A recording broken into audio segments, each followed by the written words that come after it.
Pour parler donc de ces relations historiques entre ces deux pays, nous avons le plaisir d'avoir avec nous Monsieur Ahmed Mahmoud, qui est journaliste à El Ahram Online. Bonsoir, est-ce que vous m'entendez? Bonjour. Bonsoir Ahmed, j'espère que vous allez bien. Bon retour aux télévisions. Hein. Merci, c'est gentil, merci. Alors, première question, pourquoi est-ce que la Tunisie est tellement importante? Bon, ça c'est vraiment une question très importante parce que en sachant que la Tunisie et la Libye sont voisins directs pour l'Égypte, donc les deux pays coopérant pour d'abord protéger les frontières et aussi lutter contre le terrorisme et l'immigration illégale. Il y a aussi un autre point très important, c'est comment aussi trouver une solution politique pour soutenir l'unité de la Libye et refuser toute intervention étrangère. Est-ce que aussi tout ça est dû à ce que la Tunisie est un pays stable? Alors certes, il peut y avoir des manifestations, c'est un pays stable qui n'a pas de différends frontaliers, par exemple, avec ses voisins. Ben, évidemment, ça c'est aussi un autre point très fort qui permet aussi d'avoir un point intermédiaire et pour discuter la sécurité de le nord de l'Afrique en général et aussi la région en total. Ahmed, on a l'impression que au-delà de la relation entre les deux pays, l'Égypte et la Tunisie, qu'il y a également une relation entre les deux chefs d'État, le président Abdel Fattah el-Sisi et le président... Ça c'est évident, vu que comment on dit, les meetings ou les entretiens entre les deux présidents plusieurs fois pour discuter la sécurité de la région. Et ça a montré comment il y a quand même une forte relation entre les deux présidents. Mais c'est dû à quoi tout ça? Parce qu'on a l'impression que ce sont deux présidents qui ont un peu la même vision du monde. Et quand ils ont parlé justement, ils ont parlé d'un nouveau monde un petit peu plus équitable, un peu plus juste, on va dire plus humain. Et si on parle un petit peu quand même de la culture un petit peu loin de la politique, normalement, moi j'ai déjà eu l'occasion de visiter la Tunisie 3 fois.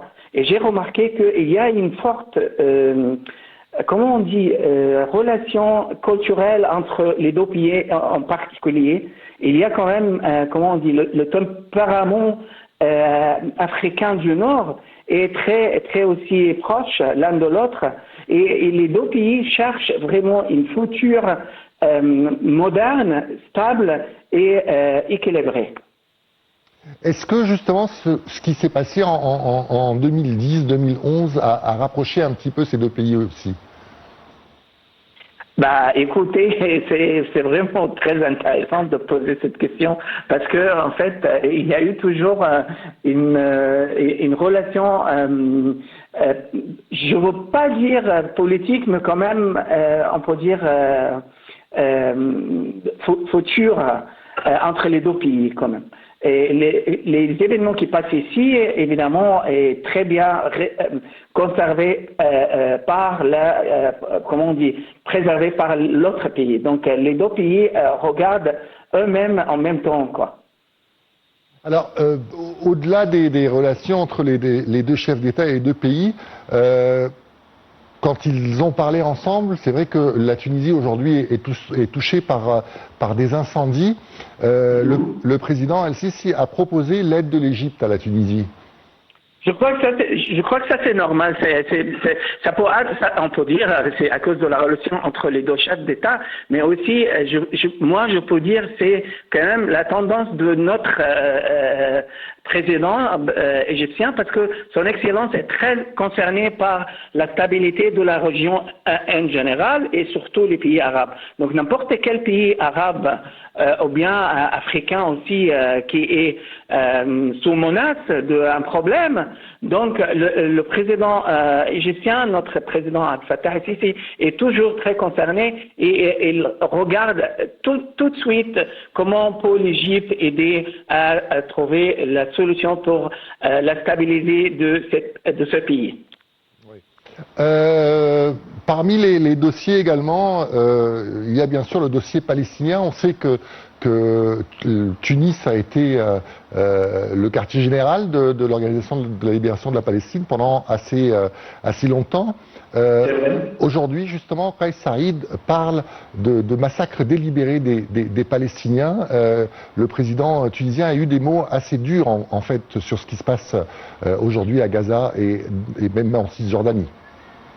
Je crois que c'est aussi lié à l'histoire du Tunis, à soutenir la cas palestinien, et en même temps, c'est aussi la nature du président tunisien qui est vécu quand même longtemps étudier ce cas par rapport à la loi internationale, et en même temps, depuis qu'il était en pouvoir, il regarde ce dossier avec vraiment attention très attentif.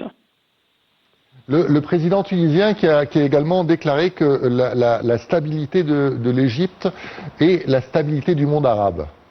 Mais évidemment, tout le monde arabe dit la même chose, mais aussi le président tunisien, ils savent que l'Égypte, c'est comment on dit, je ne sais pas comment traduire le mot en français, peut-être vous pouvez m'aider, Roman Telmizen, comment on dit, pour le monde arabe. Donc, c'est le pays la plus grande, la plus équipée en tant qu'armée, et aussi une grande économie, une grande population.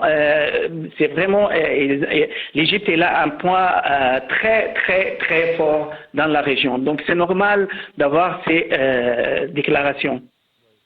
Un autre dossier chaud qui a été abordé, c'est bien sûr le dossier libyen. Est-ce que les deux chefs d'État sont sur la même longueur d'onde dans ce dossier libyen?